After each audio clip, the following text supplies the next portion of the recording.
নমস্কার, আমার বাংলা সংবাদে আমি অনুষ্মা দাস আপনাদেরকে স্বাগত জানাচ্ছি। প্রথমেই সংবাদ শিরোনাম। মহাশিবরাত্রি উপলক্ষে শিলচরে অমৃত স্নানের আয়োজন করল বিশ্ব হিন্দু পরিষদ।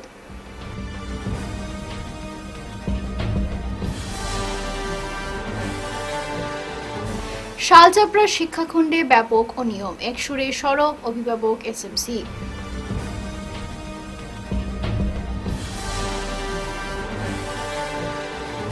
মেধাবী ফাউন্ডেশনের উদ্যোগ, বেকারদের কর্মসংস্থানের জন্য চালু রেজিস্ট্রেশন।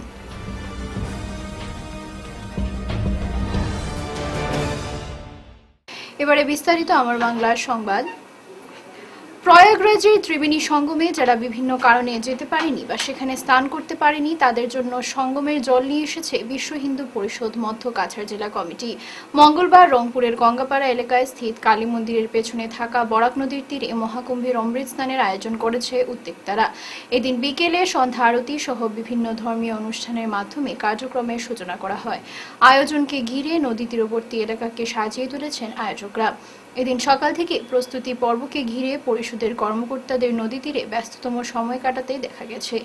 নদী তীরবর্তী বিস্তীর্ণ এলাকা জুড়ে গেরুয়া পতাকা ও দেবাদেবীদের ছবি সহ আকর্ষণীয় মণ্ডপ তৈরি করে এলাকায় এক উৎসবমুখর পরিবেশের সৃষ্টি করেছেন তারা।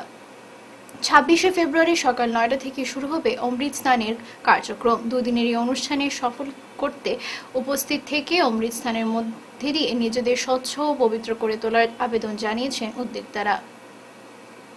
মধ্য কাছাড় জেলার পরিচালনায় এবং এখানের গঙ্গাপাড়া রংপুর গঙ্গাপাড়ার কালী মন্দির কমিটির ব্যবস্থাপনায় এবং লোকাল সহযোগিতায় এখানে আজকে যে ভব্য আয়োজন করা হয়েছে, আজকে 25 তারিখে এটা এখানে এখন আমরা গঙ্গা আরতি করব এবং আগামীকালকে সকাল 9 ঘটিকা থেকে বিকাল 4 ঘটিকা পর্যন্ত স্নানের আয়োজন করা হয়েছে। এখানে স্নান করবে এবং স্নান করার পর এখানে সেই প্রয়াগরাজ থেকে ত্রিবেণী থেকে আনা জল এখানে আনা হয়েছে এবং সেই জল দিয়ে সে ব্রাহ্মণরা সেখানে শুদ্ধ মন্ত্র উচ্চারণ করে তাদের উপরে দিবে।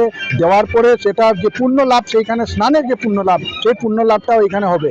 এটা বিশেষত্ব হচ্ছে, দেখেন আমাদের জগৎগুরু শঙ্করাচার্য কিছুদিন আগে বলেছেন যে যারা যেতে পারছে না কুম্ভতে তারাও এখানে এসে যদি সেই জলটা যদি ওনাদের উপরে পড়ে তাহলে সেইভাবেই যে লাভ আছে, পবিত্রতা আছে, পুণ্যতা আছে, সেটা লাভ করবে।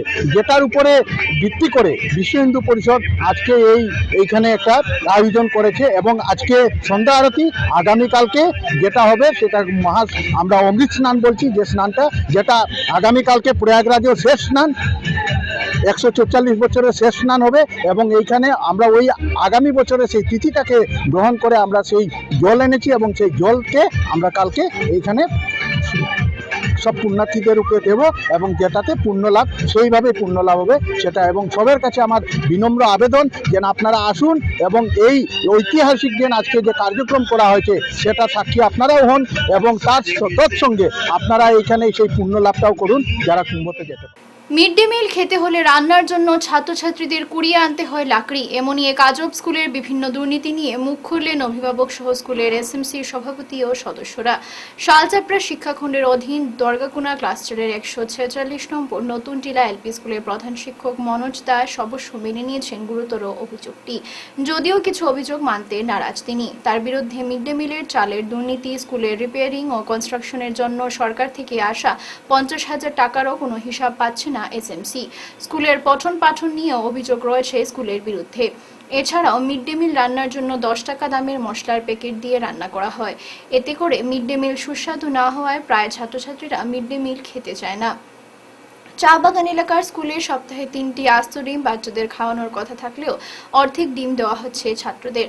মঙ্গলবার সাংবাদিকদের সামনে স্কুলের প্রধান শিক্ষক মনোজ দাসের বিরুদ্ধে অভিযোগগুলি তুলে ধরলেন স্কুলের অভিভাবক ও এসএমসির সদস্যরা।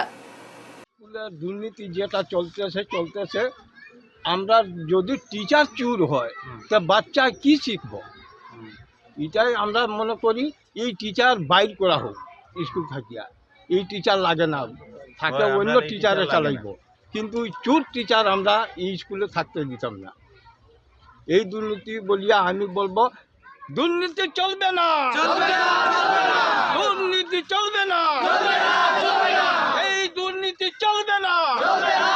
বর্তমান নতুন জেলা এলপি স্কুল দুর্নীতি চলবে না, চলবে না, চলবে না।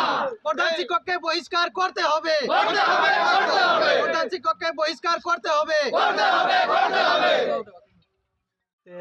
আমরা এই নিয়ে স্যারে জিজ্ঞাসা করলাম, স্যারে তো আমরা মানে ভুয়া তথ্য দিলেন যে 4 কুইন্টাল 19 কেজি 4.5 কুইন্টাল চাউল পুরা উধাও স্কুল থেকে, যেটা মানে আজকে এসএমসি কমিটি সব জানার পরে আমরা আজকে মিডিয়া ডাকতে আমরা বাধ্য হইলাম। এরপরে সিআরসি ম্যাডামরে কইলাম, সিআরসি ম্যাডামরে কালকে কইলাম, সিআরসি ম্যাডামে কইলাম আমি 9:30টার সময় স্কুলে আইতাম। 9:30 সিআরসি ম্যাডামের নামটা কি? শর্মিষ্ঠা সরকার। তে আজকে যখন সিআরসি ম্যাডামরে ফোন করি তো তাই কই যে আমার খুব কাজ ব্যস্ত, আমি এখন পারতাম না, আমি হইব বিকালে আইতে পারবো। আর সকাল থেকে সব আমরা গ্রামবাসী চা বাগানের লোক একবারে গরিব সবে আজকে মানে ম্যাডাম আইব কইয়া সবে এখানে উপস্থিত। এরপরে স্কুলে মিড ডে মিলের যে খানি দেওয়া হইতো ডিম প্রত্যেক দিন একটা করে, আমরা মুখ্যমন্ত্রী এরপরে শিক্ষামন্ত্রী তারা আজ আমাদের চা বাগানের জন্য অনেক কিছু করেছেন, অনেক আজ আমাদের বাচ্চা কাচ্চা আগিয়ে যাবে বলে অনেক চেষ্টা করেছেন, প্রচেষ্টা চালিয়ে যাচ্ছেন যে সুন্দর মতো তাহাদের ভোজন মিলুক, স্কুলে পড়াশোনা ঠিক হোক। লেকিন এই যে প্রধান শিক্ষক তিনি একটা ডিমকে প্রত্যেক দিন টুকরো করে করে ডিমকে খাওয়াচ্ছেন স্কুলে। হ্যাঁ, তো এইগুলা অভিযোগ প্রত্যেকদিন খাওয়ানো হয়নি না সপ্তাহে একদিন ডিম না, খাওয়ানো?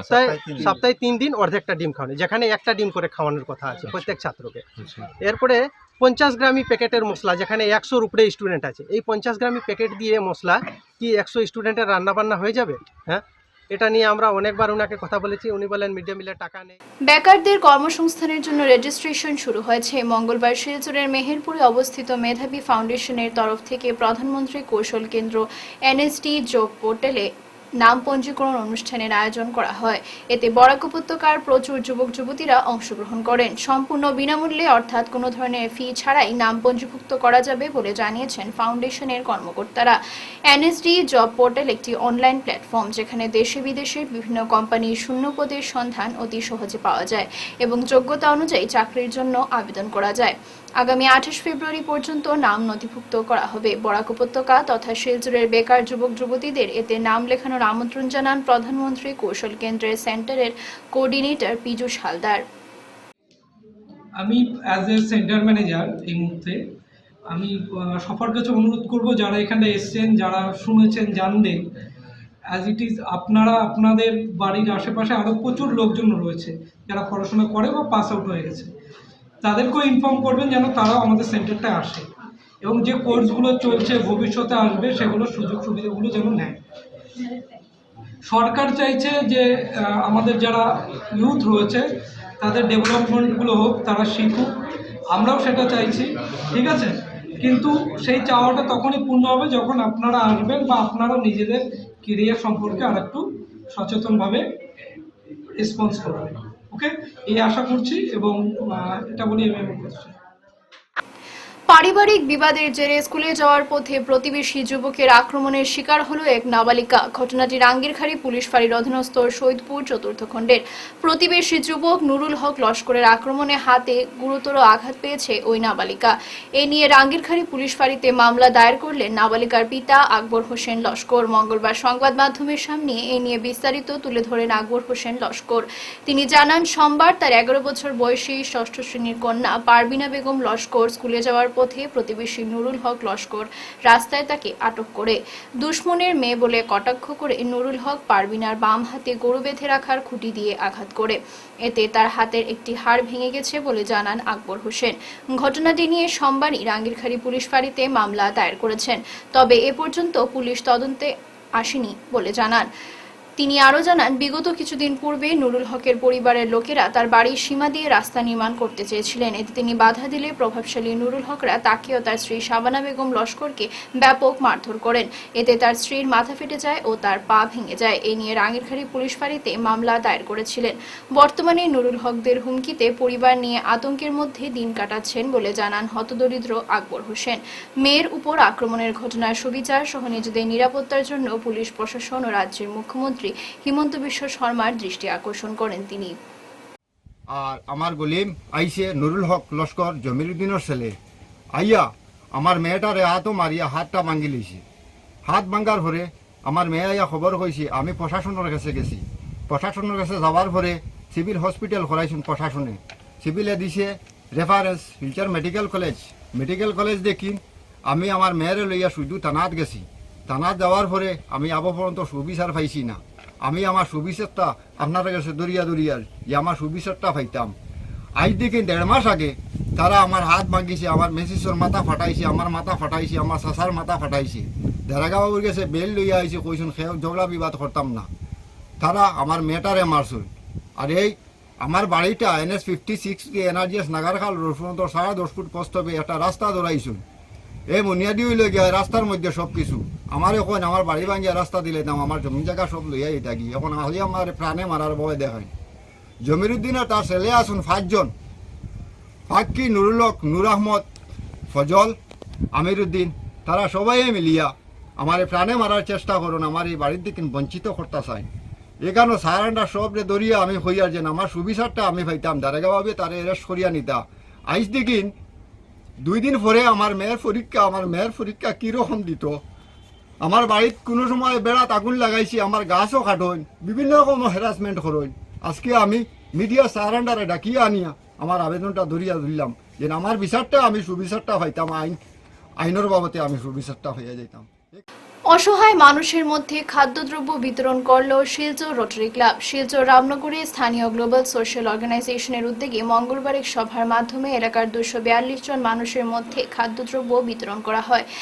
শামসুল হক মজুমদারের পৌরোহিত্যে আয়োজিত সভায় খাদ্য সামগ্রী তুলে দেন রোটারি ক্লাবের সভাপতি সুরমিতা রায় পোদ্দার, গ্লোবাল সোশ্যাল অর্গানাইজেশনের সম্পাদক আতাউর রহমান লস্কর, কমরুল ইসলাম মাছার ভূঁইয়া, বাপন উদ্দিন বড়ভূঁইয়া প্রমুখ। এ নিয়ে বক্তব্য রাখতে গিয়ে সুরমিতা রায় পোদ্দার জানান, রোটারি ক্লাবের তরফে প্রায় এভাবে সমাজসেবামূলক কাজকর্ম করা হয়। হতদরিদ্র মানুষদের যাতে খাদ্য সামগ্রী দিয়ে কিছুটা সাহায্য করা যায় তার জন্য এই কর্মসূচি হাতে নেওয়া হয়েছে। গ্লোবাল সোশ্যাল অর্গানাইজেশনের কাজকর্মের ভূয়সী প্রশংসা করেন তিনি। বিশেষ করে সংগঠনের সম্পাদক আতাউর রহমান লস্করের সমাজসেবামূলক কাজকর্মের প্রশংসা করেন। আতাউর রহমান লস্কর খাদ্য সামগ্রী দিয়ে সহযোগিতা করায় রোটারি ক্লাবের প্রশংসা করেন। তিনি বলেন, এর ফলে এলাকার মানুষরা কিছুটা হলেও উপকৃত হবেন। অঞ্চলের অনেক বাসিন্দারা আছেন যাদের ডেইলি ওয়েজ বা রোজ যে রোজগার হয়, রুজি যেটা বলি আমরা, সেটার উপর নির্ভর করে সংসার চালাতে হয়। কখনো দেখা যায় শারীরিক অসুস্থতার কারণে বা নানান আরও অন্য সমস্যার জন্য আমাদের ডেইলি যে খাদ্য সংগ্রহ করার ক্ষমতা সেটা সবার পক্ষে থাকে না বা সবসময় সম্ভব হয়ে ওঠে না। তার জন্য অনেকেই আছেন এতদ অঞ্চলে 75 বছরের স্বাধীনতা হয়ে যাওয়ার পরেও অনেকেই আছেন দারিদ্র সীমার অনেক নিচে থাকেন এবং রোজকার খাবার সংগ্রহ করাটাই অনেকের পক্ষে কষ্টের ব্যাপার হয়ে যায়। সেই সব জিনিস আমরা মাথায় রেখে আমাদের এই রটারি ফুড ব্যাংক কাজ করে থাকে। তাই আমরা যখনই সম্ভব হয় আমরা রেশন কিট, একটি রেশন কিটে আমাদের থাকে ধরুন 6 কেজি চাল থাকে, 1 লিটার তেল থাকে, 5 কেজি আটা থাকে, ওই হিসেবে একটা রেশন কিট, একটা রেশন কিট এক একটা পরিবারকে আমরা দিয়ে থাকি। যেসব অঞ্চলে যে সময়ে যখন দরকার হয় আমরা চেষ্টা করে থাকি সেই খাদ্য যে সরবরাহটা করতে। দাঁড়িয়ে থাকা লরির পেছনে ধাক্কা মেরে প্রাণ হারালেন বাইক চালক যুবক। সোমবার রাতে প্রাপ্ত খবরে জানা গেছে, গোসাইপুরে 27 নং জাতীয় সড়ক দাঁড়িয়ে রাখা ছিল লরি। গোসাইপুর থেকে শিলচর অভিমুখে রওনা হওয়া বাইক চালক লরির পেছনে ধাক্কা মেরে ঘটনাস্থলে প্রাণ হারান। খবর পেয়ে পুলিশ ঘটনাস্থলে পৌঁছে মৃতদেহ উদ্ধার করে ময়নাতদন্তের জন্য হাসপাতালে প্রেরণ করে। দৈনিক প্রান্তজ্যোতি পত্রিকা ফের খোলার প্রচেষ্টা অব্যাহত রয়েছে। কর্মচারীদের বকেয়া বেতনের 70% দেওয়া হয়েছে, বাকিটা শীঘ্রই দেওয়া হবে। কিন্তু যেভাবে সোশ্যাল মিডিয়ায় আমার নামে মিথ্যা প্রচার চলছে সেটা অত্যন্ত দুঃখজনক। আজ এক সাংবাদিক সম্মেলনে এই মন্তব্য করেন প্রান্তজ্যোতি দৈনিকের কর্ণধার নিলয় পাল। তিনি বলেন, প্রচন্ড আর্থিক সমস্যার জন্য গত 26 অক্টোবর তিনি দৈনিক প্রান্তজ্যোতি বন্ধ করে দিতে বাধ্য হন। তখন তিনি প্রতিশ্রুতি দিয়েছিলেন বকেয়া 5 মাসের বেতন তিনি আগামী 6 মাসের মধ্যে মিটিয়ে দেবেন। কিন্তু দেখা যায় একাংশ কর্মী লাগাতার মিথ্যা প্রচার চালিয়ে অভিযোগ করে তিনি নাকি চুক্তি ভঙ্গ করেছেন। ব্যক্তিগত ও পারিবারিক বিষয়কেও বিতর্কে টেনে আনা হয়। যখনই কোনো গোষ্ঠীর সঙ্গে পত্রিকা বিক্রি বা অংশীদারিত্ব নিয়ে আলোচনা হয় তখন দেখা যায় 3 জন কর্মী সাংবাদিক সম্মেলন করে পরিস্থিতি জটিল করে তোলেন। তখন বিনিয়োগকারীরা আর সাহস পান না বিনিয়োগ করতে, যার ফলে এই পত্রিকাটির পুনরুজ্জীবন প্রক্রিয়ায় ব্যাঘাত ঘটেছে। এছাড়া 3 জন কর্মী বেতন নিতে অস্বীকার করেছেন। প্রান্তজ্যোতি বন্ধ হওয়ার পেছনে 2 জন দায়িত্বপ্রাপ্ত ব্যক্তি দায়ী বলে তিনি পাল্টা অভিযোগ করেন। তবে এখনও তিনি আলোচনার সব পথ খোলা রেখেছেন বলে জানান। আর মিথ্যা প্রচারে বিভ্রান্ত না হতে তিনি আহ্বান জানান। খোলা মনে যে কোনো সমস্যা নিয়ে আলোচনায় প্রস্তুত বলে জানান নিলয় পাল। বদনাম করে দিয়েছেন। আমার 30 বছরের কর্মজীবনে আমার কোনো কালি লাগানো নেই, কিন্তু ওরা আমাকে সেই 4 মাসেই করে সারলেন। যা কামিয়েছি মান সম্মান দিতে ধ্বংসাত্মক গতি প্রকৃতি। ওনাদের প্রত্যেকটা গতি প্রকৃতি আপনি একটু লক্ষ্য করবেন। আমি আপনাদের মারফতে ওনাদেরকে বলতে চাই, আপনারা মধ্যস্থতা করুন, ওনাদেরকে নিয়ে আসুন, আলাপ আলোচনার মাধ্যমে সব শেষ করতে চাই। আমি প্রেস ক্লাবের শঙ্কর ডাক্তার একই কথা বলেছি, আমি অন্যদেরকেও সবসময় একই কথা বলে থাকি। এটা কোনো এমন কোনো বড় সমস্যা নয়। 70% স্যালারি দিয়ে দিতে পারছি, 38% স্যালারির জন্য আমি ম্যানেজ করবো। কিন্তু এই ধরনের একদম জেদ করে বসে থাকা, কি বাড়িতে মানুষ পাঠাচ্ছি টাকা দিয়ে, টাকা রাখছেন না, বলছেন আন্দোলন করবেন, ঠিকাদারের টাকা দিতে হবে, সাপ্লায়ারের টাকা দিতে হবে। সাপ্লায়ার ঠিকাদারের সঙ্গে আপনাদের কি সম্পর্ক? তাহলে কি ভিতরের কোন সম্পর্ক আছে ওদের সঙ্গে? আপনার চুক্তিবদ্ধ আছেন নাকি? আশ্চর্যের বিষয় হলো এমন প্রভাবশালী লোকদের বেছে বেছে বের করবে। কিছুদিনের মধ্যে 28 তারিখের পর থেকে, 28 অক্টোবরের পর থেকে 25 তারিখ 26 তারিখ থেকে ওরা প্রভাবশালী লোকদের বাড়িতে যাওয়া শুরু করলেন প্রান্তজ্যোতির সমস্যা নিয়ে। আশ্চর্যের ব্যাপার, সেই সব প্রভাবশালী লোকদের বেছে বেছে বের করলেন। হাইলাকান্দি জেলার Algapur north point senior secondary স্কুলের পক্ষ থেকে 2024 শিক্ষাবর্ষে প্রথম বিভাগে উল্লেখযোগ্য নম্বর নিয়ে উচ্চতর মাধ্যমিক পাস এবং ডক্টর বাণীকান্ত কাকুতি মেধা অ্যাওয়ার্ড স্কুটি প্রাপক ছাত্রছাত্রীদের সংবর্ধনা প্রদান করা হয়। এই উপলক্ষে আজ বেলা 12টার সময় Algapur north point senior secondary school প্রাঙ্গণে স্কুলের অধ্যক্ষ তাহির আলী বরভূয়ার পৌরোহিত্যে অনুষ্ঠিত সভায় স্কুটি প্রাপক মেধাবী ছাত্র ইমদাদুল্লাহ লস্কর, ছাত্রী লুৎফা বেগম ও নাজিমা খানম বরভূয়াকে একটি উত্তরীয় ও একটি কলম দিয়ে সংবর্ধনা প্রদান করা হয়। এখানে উল্লেখ্য যে প্রতি বছরই রাজ্য সরকারের পক্ষ থেকে উচ্চ মাধ্যমিকে প্রথম বিভাগে উল্লেখযোগ্য নম্বর নিয়ে পাশ হওয়া ছাত্রছাত্রীদের ডক্টর বাণীকান্ত কাকুতি মেধা অ্যাওয়ার্ডে স্কুটি প্রদান করা হয়ে থাকে। আজকের এই সংবর্ধনায় পুরো অনুষ্ঠানটি পরিচালনা করেন স্কুলের বিজ্ঞান শিক্ষক ইসলাম উদ্দিন লস্কর। এরপর স্কুলের ম্যানেজিং ডিরেক্টর শাহারুল ইসলাম লস্কর এবং উপাধ্যক্ষ বাহারুল ইসলাম বরভূয়া তাদের বক্তব্যের মাধ্যমে স্কুটি প্রাপক ছাত্রছাত্রীদের একগুচ্ছ অভিনন্দন জানিয়ে তাদের উজ্জ্বল ভবিষ্যৎ কামনা করেন। আমি অনেক আনন্দিত যে নর্থ পয়েন্ট সিনিয়র সেকেন্ডারি স্কুলে এই প্রথম যাত্রা, এই যাত্রায় যে এত ভালোভাবে রেজাল্ট করেছে ছাত্রছাত্রীরা, এবং আমি দেখেছি ওই যে যারা এই ম্যাডাম বা স্যাররা যারা আছে অনেক ভালো।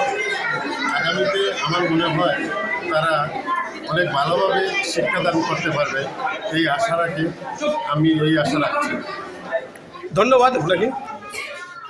কনকপুর দ্বিতীয় খণ্ডের মহাদেববাড়ি রোডে 16 প্রহর ব্যাপী শ্রী শ্রী হরিনাম সংকীর্তন মহানাম যজ্ঞ অনুষ্ঠিত হবে আগামী 5 থেকে 9 মার্চ অবধি। প্রতি বছরের ন্যায় এবছরও শিলচর কনকপুর রোড স্থিত মহাদেববাড়ি রোডে শ্রী শ্রী হরিনাম সংকীর্তন মহানাম যজ্ঞ উপলক্ষে 16 প্রহর যজ্ঞানুষ্ঠান সহ 5 দিনব্যাপী বিভিন্ন মহতী ধর্মানুষ্ঠান আগামী 5 থেকে 9 মার্চ অবধি চলবে বলে মঙ্গলবার সাংবাদিক সম্মেলনের মধ্যে দিয়ে জানান উক্ত শ্রী শ্রী হরিনাম সংকীর্তন উদযাপন কমিটির সভাপতি কানু পাল। সহসভাপতি প্রদীপ কুমার দেব বলেন, আগামী 26 ফেব্রুয়ারি মহাশিবরাত্রি ও মহাকুম্ভ উপলক্ষে শাহী মহাস্নানের আয়োজন করা হয়েছে। সকাল 7টা থেকে কীর্তন ও শোভাযাত্রার মাধ্যমে পার্শ্ববর্তী গঙ্গাপুর গ্রামের নিকটে থাকা বরাক নদীর পাড়ে অস্থায়ীভাবে মহাকুম্ভ শাহী মহাস্নানের আদলে পুণ্যার্থী ধর্মপ্রাণ ভক্তদের নিয়ে গিয়ে স্নান করানো হবে ও তাদের মহাপ্রসাদ বিতরণ করা হবে। শ্রী শ্রী হরিনাম সংকীর্তন মহানাম যজ্ঞ উদযাপন কমিটি ও কনক সংঘ ক্লাবের যৌথ ব্যবস্থাপনায় 5 মার্চ 2025 ইংরেজি অনুষ্ঠিত হওয়ার 16 প্রহর হরিনাম সংকীর্তনী আরম্ভণী, এই উপলক্ষে সমগ্র বরাক উপত্যকার ভক্তপ্রাণদেরকে এই মহাযজ্ঞের উপস্থিতি থেকে উৎসবকে সুন্দর এবং সাফল্যমণ্ডিত করে তুলতে আহ্বান জানাই। 8 মার্চ এবং 9 মার্চ আমাদের উৎসব কমিটির পক্ষ থেকে মহাপ্রসাদের ব্যবস্থা করেছি। সকল ভক্তের কাছে বিনম্র অনুরোধ সবাই এসে মহাপ্রসাদ গ্রহণ করবেন। আর আমরা এই বিশেষ করে আমরা শাহী মহাস্নানের একটু ব্যবস্থা করেছি। আগামীকাল সকাল 8টা থেকে 9টায় আমরা গঙ্গাপুর ভক্তবৃন্দকে নিয়ে যাব। আমরা সবাই যাব, সকাল 8টা থেকে 9টার ভিতরে আমরা যাব। সেখানে বরাক নদীতে গিয়ে আমরা স্নান করব এবং ব্রাহ্মণ যাবে, আমাদের শিব সঙ্গে যাবে, মহাপ্রভুর বিগ্রহ যাবে। সেখানে গিয়ে আমরা কীর্তন আনন্দের মধ্যে আমরা গিয়ে যাব, সেখানে কীর্তন হবে এবং কিঞ্চিত মহাপ্রসাদের ব্যবস্থা আমরা এসে আমরা একটু মহাপ্রসাদের ব্যবস্থাও করেছি। মানব সমাজকে লজ্জিত করা চাঞ্চল্যকর ঘটনা শ্রীভূমি জেলার পাথারকান্দিতে নিজ জন্মদাত্রী মাতৃকে গলা চেপে হত্যা করে মাটি খুঁড়ে পুঁতে রাখলেন পাষণ্ড পুত্রই। বিগত 17 থেকে 18 দিন পূর্বে নিজ মাকে হত্যা করে ঘরের পাশে মাটি খুঁড়ে পুঁতে রেখেছিল। পাথারকান্দি সমষ্টির পুতনি চা বাগিচায় সংঘটিত হয়েছে এই ঘটনা। বিগত কয়েকদিন ধরে গ্রামবাসীরা বৃদ্ধ মহিলাকে দেখতে না পেয়ে পুত্রকে জিজ্ঞেস করলে পুত্র জানান তার মাতা লক্ষ্মী চৌহান আত্মীয় ঘরে চলে গেছেন। এই উত্তরে স্থানীয়রা সন্তুষ্ট না হয়ে তাদের আরও সন্দেহ জাগে। পরবর্তীতে খবর দেয় পাথারকান্দি পুলিশকে। অবশেষে পুলিশ তদন্ত করে আসল রহস্য। মাতৃহত্যায় সাহায্য করা আরও একজন সহ পাষাণপুত্র রঘুনাথ চৌহানকে আটক করে পাথারকান্দি পুলিশ। আজ স্থানীয় সার্কেল অফিসারের উপস্থিতিতে মাটি খুঁড়ে মৃতদেহ উদ্ধার করা হয়। ইতিমধ্যে শ্রীভূমি সাময়িক হাসপাতালে ময়নাতদন্তের জন্য প্রেরণ করেছে পাথারকান্দি পুলিশ। এটা ডেড বডি রিকভার হয়েছে, এজনী female at about 48 years of age. নামটো আছিলে লক্ষ্মী চৌহান। তেখেতৰ ডেড বডিটো পুতি থোৱা হৈছিলে নিজৰ বেকয়াৰ্ডত। আজি খান্দি ওলাই দিয়া হৈছে, তাৰপিছত ইনকুৱেষ্ট কৰা হৈছে। এতিয়া পোষ্টমৰ্টমৰ কাৰণে আমি শ্ৰীভূমি চিভিল হস্পিটেলত পঠাই আছোঁ। এই ঘটনাটো for the sake of investigation এতিয়া আমি একো ৰিভিল নকৰোঁ, পাছত আপোনালোকক কৈ দিয়া হ'ব। কিমান দিন আগতে নকৰিছে? আমাক যিমানটো গম পাইছোঁ ইন এণ্ড এৰাউণ্ড 15 to 20 ডেজৰ ভিতৰত হৈছে এইটো, বাট ইনভেষ্টিগেশ্যনত এণ্টাৰ ডিটেইলছটো আহি যাব। শেষ করার আগে বিশেষ খবর আরো একবার। মহাশিবরাত্রি উপলক্ষে শিলচরে অমৃত স্নানের আয়োজন করল বিশ্ব হিন্দু পরিষদ।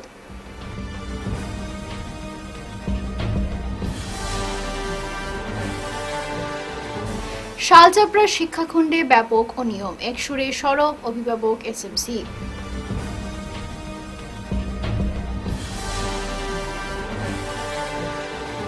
মেধাবী ফাউন্ডেশনের উদ্যোগ, বেকারদের কর্মসংস্থানের জন্য চালু রেজিস্ট্রেশন।